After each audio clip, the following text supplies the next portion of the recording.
नमस्कार दोस्तों, मैं आपके एस्ट्रोलॉजर नीतू। यदि आप मेरे चैनल पर पहली बार आए हैं तो प्लीज़ मेरे चैनल को लाइक एंड सब्सक्राइब करें, जिससे आगे आने वाले वीडियोस की जानकारी आप लोगों को मिलती रहे। कल हमने देखा था अन्नप्राशन मुहूर्त। आजकल सभी बच्चों को सभी घरों में अन्नप्राशन कराया जाता है, तो उसके लिए आप अपने कैलेंडर से खुद ही अन्नप्राशन मुहूर्त देख सकते हैं। आज हम देखेंगे मुंडन मुहूर्त। सबसे पहले कौन कौन सी तिथियां वर्जित है, क्या वर्जित है, वो उसको हम देख लेते हैं। देखिए, चैत्र मास में मुंडन नहीं कराना चाहिए, पौष मास में भी मुंडन नहीं कराना चाहिए, और हरिशयन कब होता है? चतुर्मास में। देखिए, आषाढ़ सावन भादो और कुआर, ये 4 मास हो गए जिसमें हरिशयन होता है, उसमें भी मुंडन नहीं कराना चाहिए। जन्म मास, जो जन्म का महीना है, उसमें भी यदि किसी बालक का जन्म मान लेते हैं कि फाल्गुन में हुआ है, तो फाल्गुन समय में आप मुंडन न कराएं।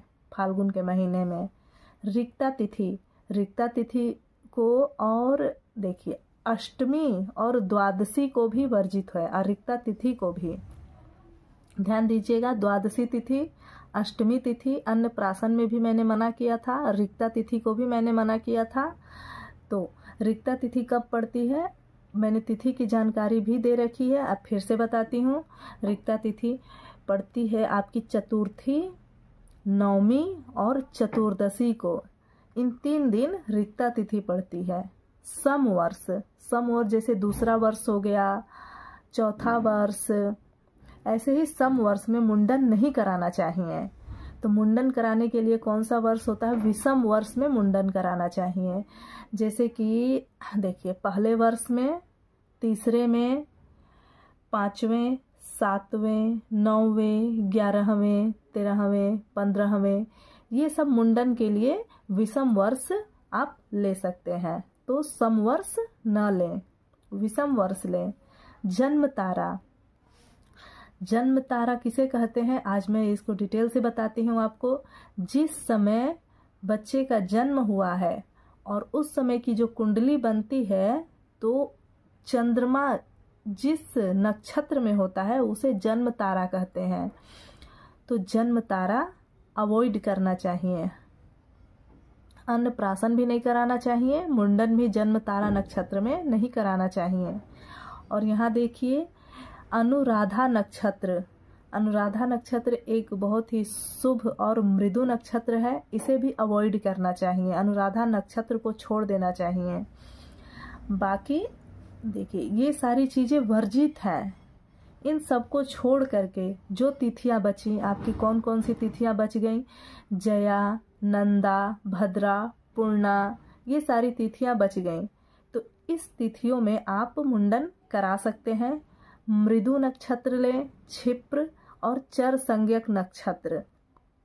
मैंने अपने पिछली वीडियोस में नक्षत्र की पूरी डिटेल से जानकारी दी हुई है, आप वहां से देखें। मृदु, क्षिप्र, चर संज्ञक नक्षत्र क्या होते हैं। और ये देखिए, ज्येष्ठा नक्षत्र अक्सर शुभ कामों में अवॉइड किया जाता है, लेकिन आप मुंडन ज्येष्ठा नक्षत्र में करा सकते हैं। और शुभ दिन लेना है। शुभ दिन कौन कौन सा होता है? बुधवार, बृहस्पतिवार, शुक्रवार, ये दिन ले। और अगर ये दिन नहीं मिल रहा है तो सोमवार भी ले। अगर बुधवार, बृहस्पतिवार, शुक्रवार मिल रहा है पहले तो इसे ले, और ये नहीं दिन मिल रहा है तो सोमवार को भी ले। अक्सर बृहस्पतिवार को लोग बाल नहीं कटवाते हैं, लेकिन अगर यदि पहला मुंडन है तो आप बृहस्पतिवार को करा सकते हैं। ये दिन शुभ होते हैं।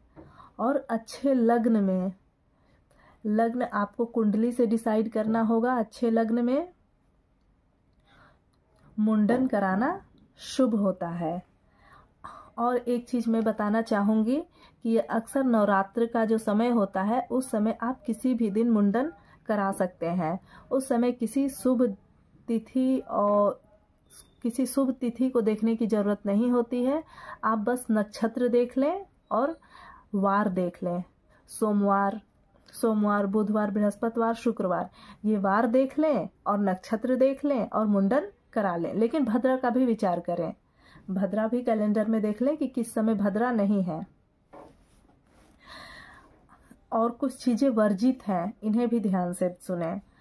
ऋतुमती, जिन महिलाओं को जिस बालक का मुंडन कराया जाना है, यदि उसकी माता को एमसी आया हुआ है तो उस समय मुंडन न करावें। और प्रसूति का, अक्सर कोई औरत जिसने अभी अभी बालक को तुरंत जन्म दिया है, उसके भी बालक का, एक बड़ा बालक है और दूसरे बालक को उसने तुरंत जन्म दिया है, अब बड़े बालक का मुंडन कराया जाना है तो तुरंत मुंडन ना करावें। और ज्येष्ठ संतान का ज्येष्ठ महीने में मुंडन न करावें, चाहे बालक हो चाहे बालिका हो, ज्येष्ठ संतान है तो उसका जेठ के महीने में मुंडन नहीं कराना चाहिए। और एक चीज ध्यान दें आप, माता, जिस बालक का मुंडन कराया जाना है उसकी माँ यदि गर्भवती है और गर्भ को 5 महीना हो गया है तो उस बालक का भी मुंडन न कराएं। और यदि बालक 5 वर्ष से अधिक का है और माता को गर्भ है तो आप मुंडन करा सकते हैं। देखिए यहाँ लिखा हुआ है, आप इसे ध्यान से पढ़ें।